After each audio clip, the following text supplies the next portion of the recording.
Je ne suis rien d'autre, lui dit-elle, que le vide qu'il y a dans mon cloaque, pour ne pas employer d'autres termes. Soufflez dedans un peu pour voir, et on verra si votre sublimation tient encore. Je pense que ceux qui étaient là se souviennent de ce texte sensationnel qui nous a été conservé par la tradition historique. Ce n'est pas dire que cette sorte de situation singulière, de solution donnée à la perspective de ce champ de la chose, n'ait pas d'autre solution. L'autre solution, et c'est une des solutions qui est également historiquement datée, est, chose curieuse, d'une époque qui n'est pas tellement distincte de celle à laquelle je viens de faire allusion. C'est une solution peut-être un peu plus sérieuse, c'est celle de ce qui, dans Sade, j'aime tout de même mieux les références proches et vivantes que les références éloignées, s'appelle l'être suprême en méchanceté. Cet être suprême en méchanceté n'est pas une invention seulement de Sade.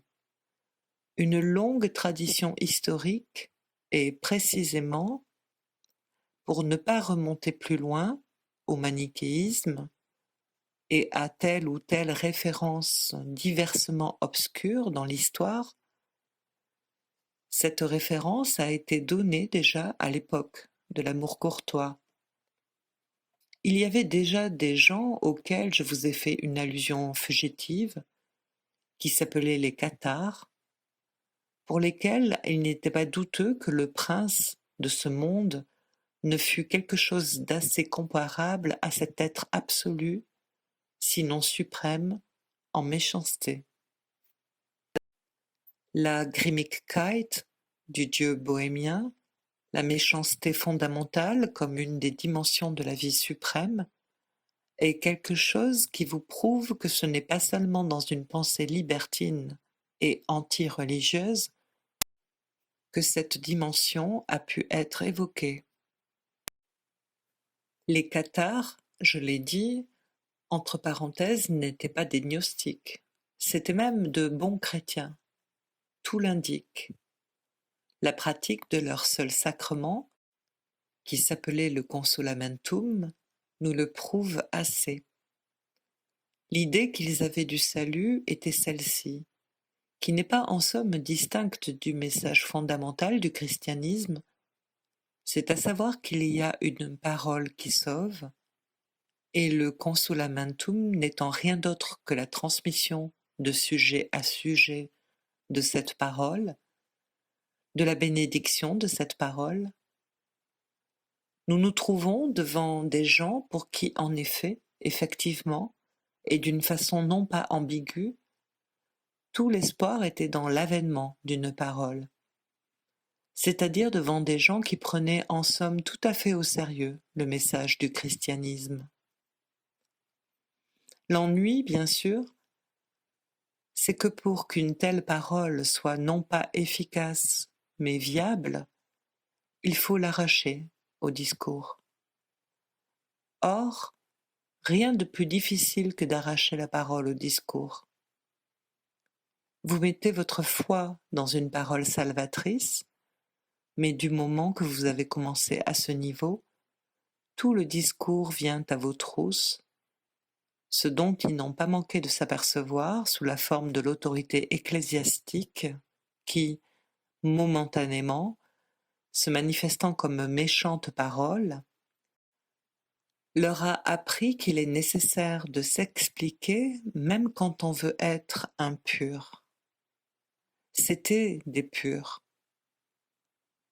Quand on a commencé à être questionné par le discours, fût-il celui de l'Église, sur ce sujet, chacun sait que cette question n'a qu'une seule fin. C'est le moment où vous vous taisez définitivement. Nous voici donc portés sur cette limite, sur ce champ d'accès au centre, à ce dont il s'agit quant au désir.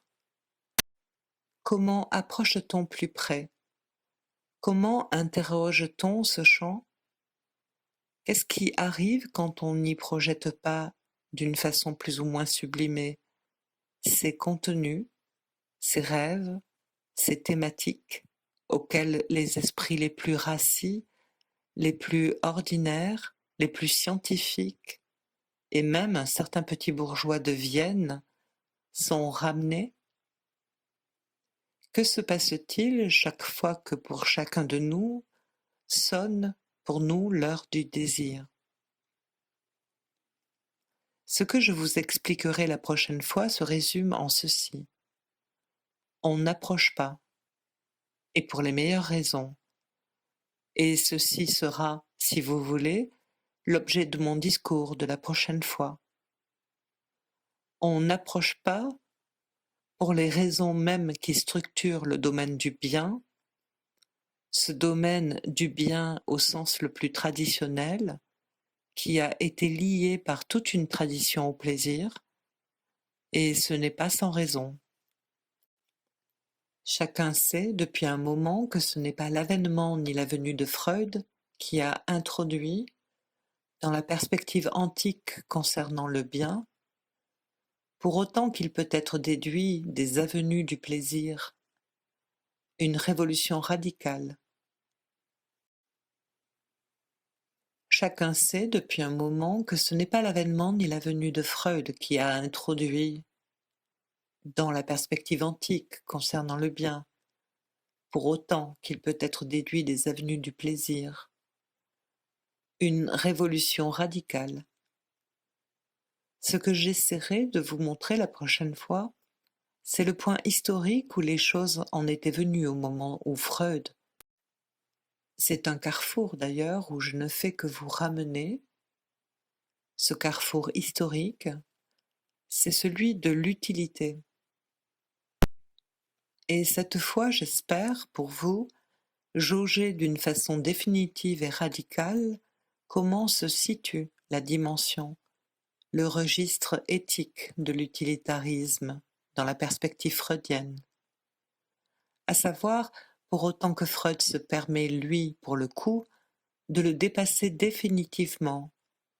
Je veux dire de s'apercevoir de ce que veut dire la référence utilitariste comme telle, à savoir ce qui la rend foncièrement valable, et ce qui en même temps la cerne et permet de toucher absolument ses limites. Pour tout dire, j'essaierai de développer devant vous la perspective non pas simplement du progrès de la pensée, mais de l'évolution de l'histoire, à démystifier la perspective platonicienne et aristotélicienne du bien, voire du souverain bien, pour l'amener au niveau de l'économie des biens. Il est essentiel de le ressaisir dans la perspective freudienne du principe du plaisir et du principe de la réalité, pour, à partir de là, saisir, concevoir ce qui est, à proprement parler, la nouveauté de ce qu'introduit Freud dans le domaine de l'éthique. Je vous montrerai que, loin de cette chaîne, ce lieu de retenue qu'est la chaîne et le circuit des biens, plus loin que cela, il y a tout de même un champ qui nous est ouvert et qui nous permet de nous rapprocher du champ central, pour autant qu'il est visé par le bien, qui n'est pas la seule, la vraie, l'unique barrière qui nous en sépare. Cette barrière, c'est ce qui viendra ensuite dans le discours que je prononce devant vous, et je vous l'annonce déjà, c'est quelque chose qui vous paraîtra tout à fait naturel, probablement, une fois que je vous l'aurai dit, mais qui ne va pas, après tout, tellement de soi, et qu'il faut bien que je vous l'annonce, puisqu'aussi bien c'est un domaine sur lequel Freud a toujours marqué, lui, la plus extrême réserve. Il est vraiment curieux qu'il ne l'ait pas identifié.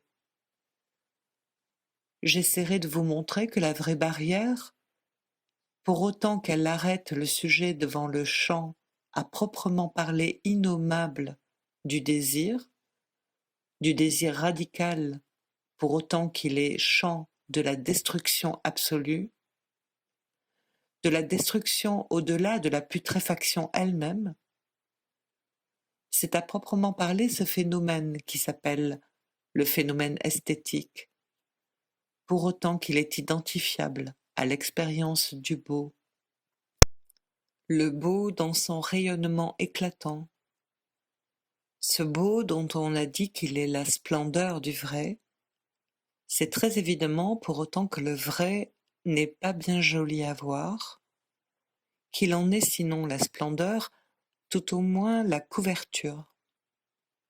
En d'autres termes, ce que je vous montrerai au second prochain temps de notre marche, c'est qu'à cette échelle qui nous sépare du champ central du désir, si le bien constitue le premier réseau d'arrêt, le beau va plus près, et lui, très sérieusement, nous arrête.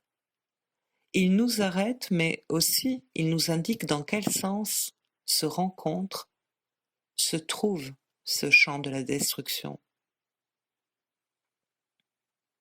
Que le beau, donc, dans ce sens, pour viser le centre de l'expérience morale, soit plus près, si je puis dire, du mal que le bien, ça n'est pas, j'espère, beaucoup pour vous étonner. Il y a longtemps qu'on l'a dit, le mieux est l'ennemi du bien.